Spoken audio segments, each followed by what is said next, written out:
বেকারত্বের বোঝা যখন গায়ে, তখন ছেলেটা রাতের আধারকে ভালোবাসে আর দিনের আলোকে ভয় পায়। 18 বছর বয়সী বেকার ছেলেটা এখন আর তার বাবার চোখের দিকে তাকিয়ে কথা বলতে পারে না। তাই তো দীর্ঘদিন একসাথে খাবারটাও খায় না। এক সময় স্বপ্ন দেখতো, আর এখন স্বপ্ন দেখায়। বাস্তবতা ধাক্কায় জীবন কতটা পরিবর্তন হয় একমাত্র 18 বছর বয়সী বেকার ছেলেটাই শিখায়।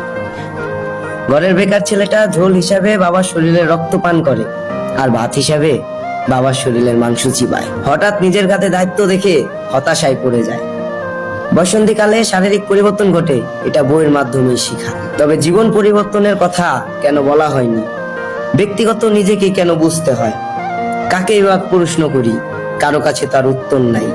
তবে তোমরা ছোট যারা রয়েছো, তারা বেকারত্বকে অবহেলা মনে করো না।